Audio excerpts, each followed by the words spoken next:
Before we dive in, remember, facing the dark side of ourselves isn't easy. But if this video resonates with you, consider liking and subscribing. That way, we continue together on this journey of mirrors and truths no one wants to hear, but everyone needs.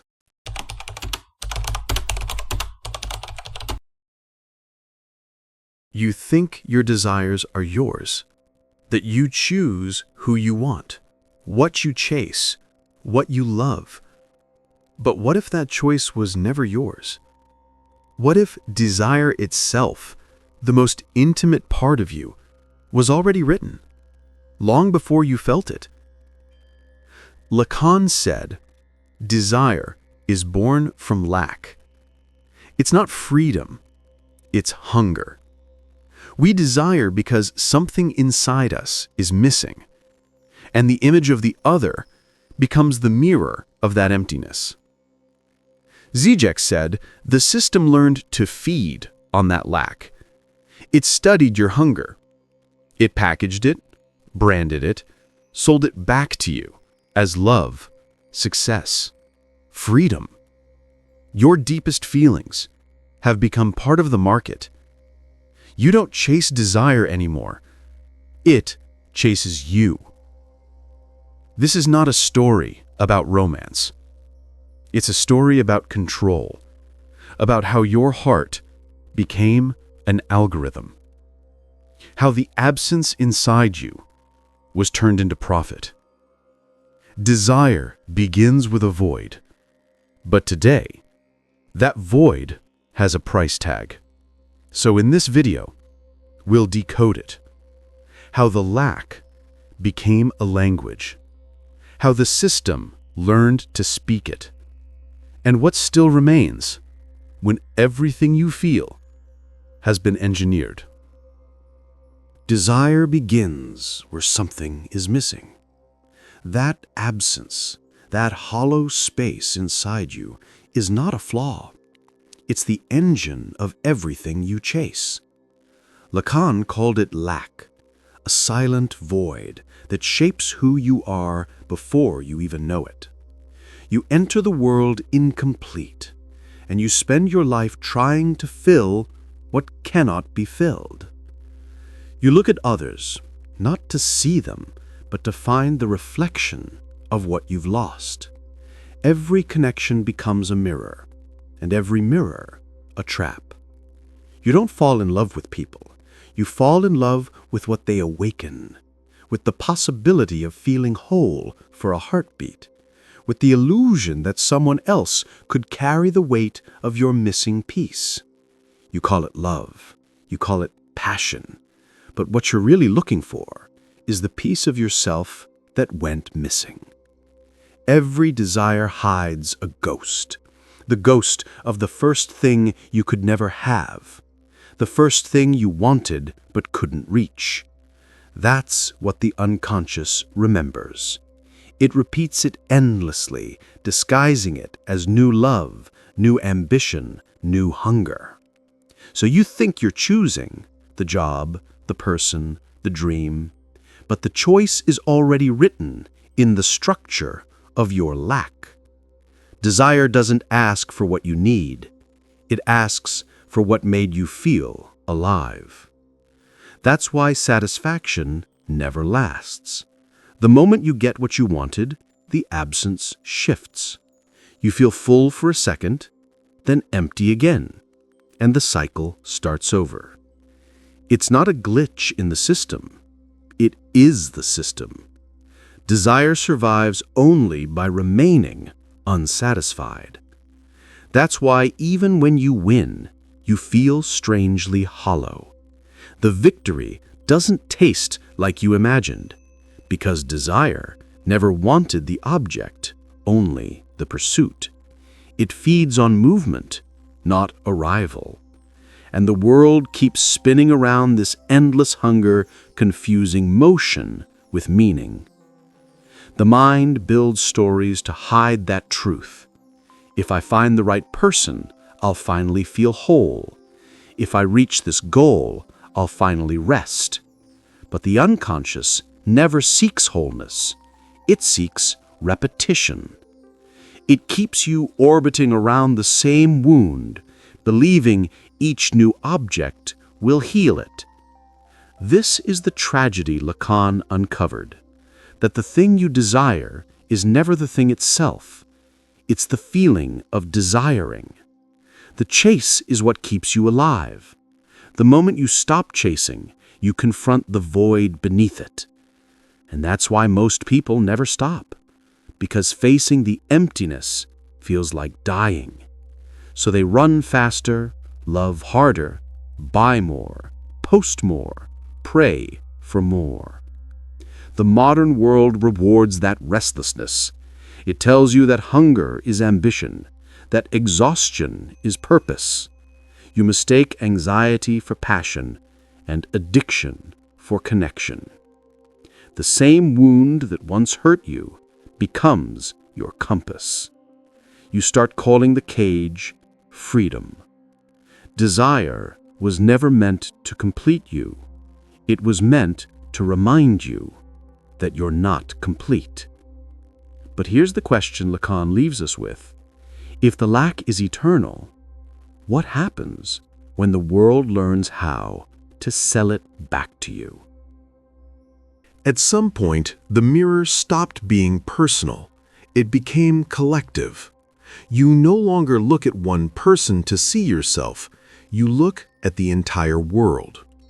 You scroll through faces, lives, and bodies.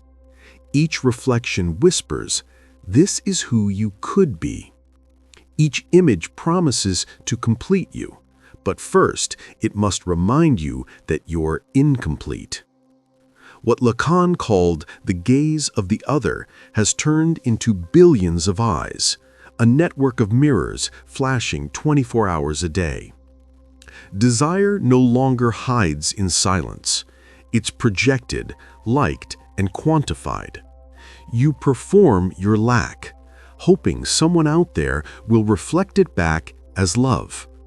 But the reflection never lasts. Each new approval fades faster than the last one. You start chasing echoes, not affection, but attention.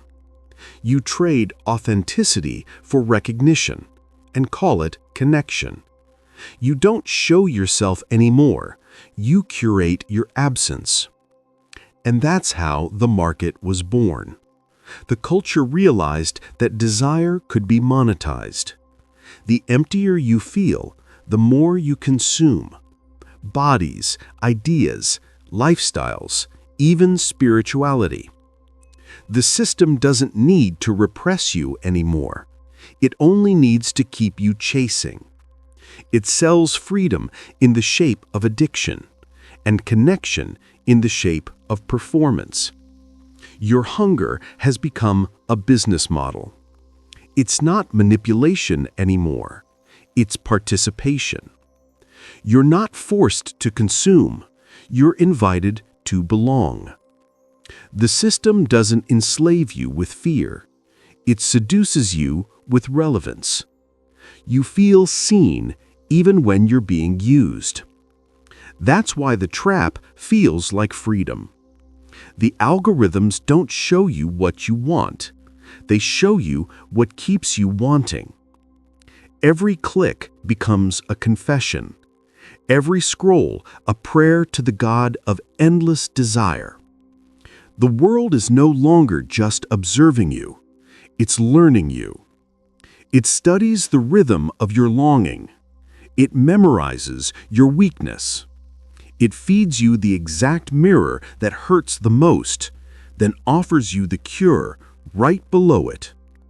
That's how desire became data, and data became power.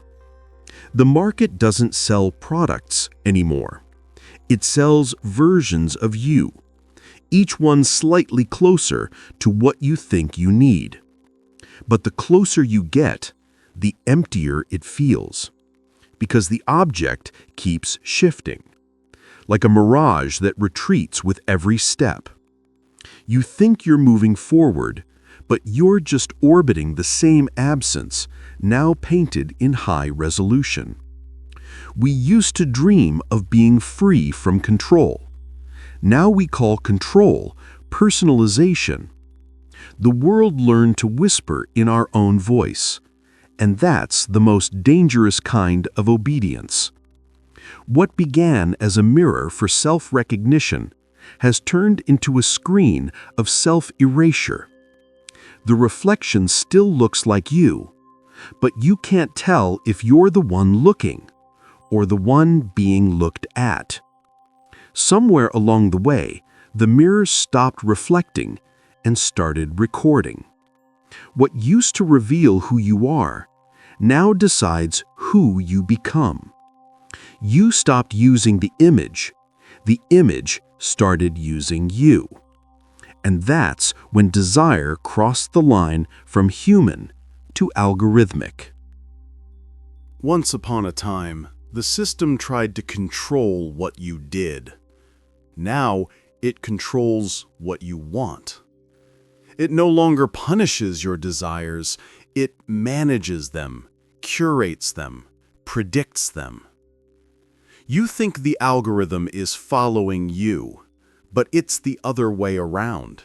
It's leading you, quietly, invisibly, like a shepherd guiding its flock through the illusion of freedom. Žižek called this the new ideology, a world where control no longer needs violence, because pleasure itself became the leash. You scroll, you post, you share, not out of coercion, but participation. You think you're expressing yourself, but you're feeding a system that feeds on expression. It doesn't ask you to obey, it asks you to enjoy. And the more you enjoy, the deeper you're absorbed. Every action becomes feedback. Every hesitation becomes data.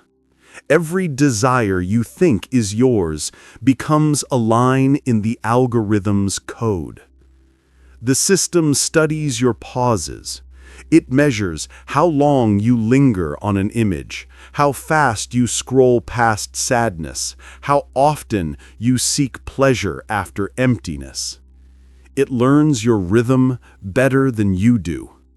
It doesn't read your mind. It builds it. Every suggestion is a mirror of your weakness, each recommendation a prediction of your next wound.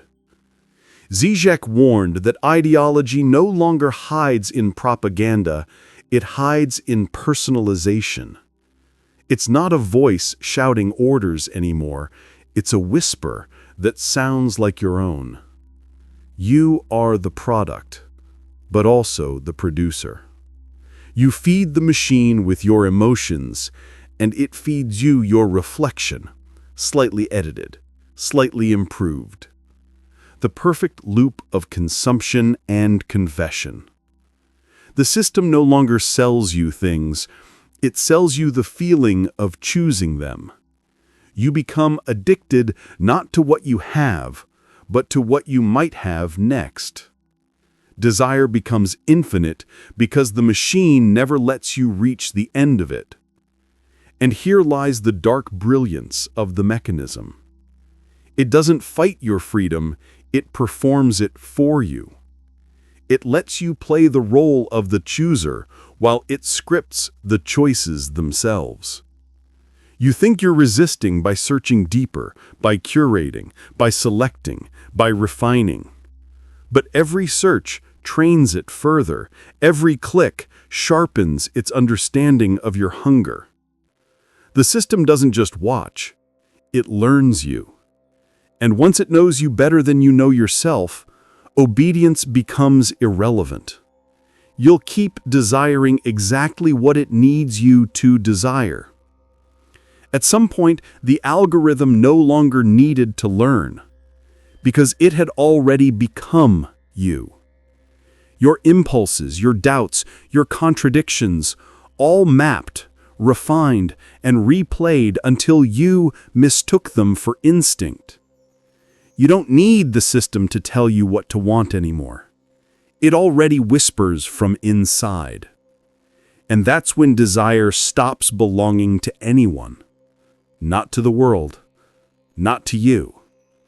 Just a pulse with no origin, repeating itself through every screen, every choice, every silence. When everything learns you, you stop learning yourself.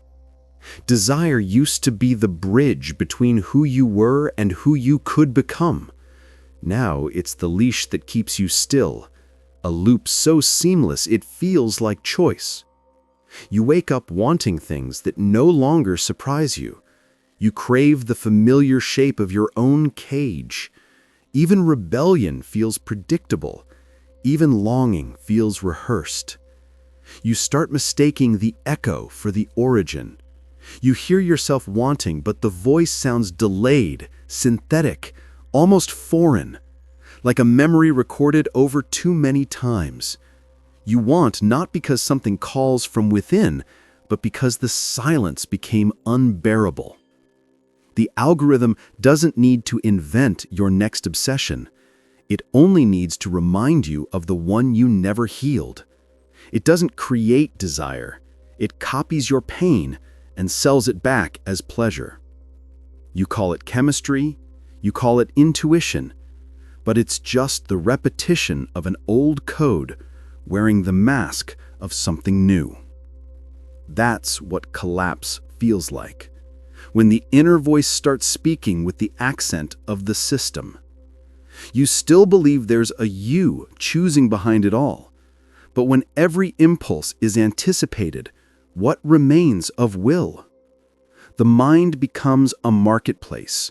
Every opinion becomes a currency, every confession a transaction. You sell your truth for relevance and buy identity with exposure. The architecture of desire collapses into a trade. You give yourself away to prove you exist. Each thought a product placement. Each memory a file rewritten to fit the narrative of progress. The past is curated, the self is optimized, and authenticity becomes a luxury no one can afford. You used to perform for others. Now you perform for the algorithm, a faceless mirror that always applauds, as long as you never stop performing. The collapse isn't loud. It doesn't break you. It absorbs you. You dissolve into the feedback loop, mistaking recognition for existence. You keep refreshing, scrolling, returning not to find something new, but to make sure you still exist in the reflection. The void no longer scares you. It has become home. And home is wherever someone is still watching. The line between desire and design fades. Between feeling and function, between you and the mechanism that reproduces you. And in that silence, that calm, digital stillness, you realize you are no longer desiring. You are being desired. Desired by a system that feeds on your search for meaning. Desired by the machinery of mirrors that call it freedom. Desired by the very void that once made you human. Even in the most perfect system, something resists. A small fracture, a pulse that refuses to be predicted. No algorithm can fully capture the tremor of a human heart. It can map your words, your patterns, your fears, but not the quiet decision to keep feeling anyway. There's always a remainder, a fragment of consciousness that doesn't submit to the script. It doesn't scream, it doesn't fight, it simply endures. That's what the machine will never understand, that the wound itself is what makes you real. The system feeds on repetition, but life moves through disruption, through mistakes, through longing, through the sacred chaos of feeling too much. You were never meant to be optimized. You were meant to be unpredictable. And maybe that's where freedom begins again. Not outside the system, but in the moment you remember that you still ache. Because the ache is not a malfunction. It's the remainder the system can't erase. The one place where the code breaks and the self returns, trembling but alive. Žižek called it the subject of the gap. Lacan called it the real, that raw encounter with what escapes language and control. It's not comfortable, but it's true. Every time you stop pretending, every time you face the silence without trying to fill it, you step outside the algorithm for a second, and in that second, you are infinite again. Maybe that's the paradox. The same lack that enslaved you was always the door to your freedom. So the wound remains, not as a scar to hide, but as a signal. There is still something in you that no system can replicate. And if you can still feel that, the restlessness, the hunger, the quiet refusal, then you haven't been decoded yet. If this moved something inside you, stay. We're building something for those who don't fake it. Subscribe, not just for the content, but for the confrontation. And if this left a wound, maybe it was meant to. Sometimes the best way to go deeper is to share the pain. Share it. You don't have to reject the system. You just have to remember you exist beyond it. Because no algorithm can love for you. No mirror can reflect what you haven't faced. And no amount of validation can replace the silence where your real voice lives. The world may keep trying to decode you, but the part it can't translate is the one that's still human.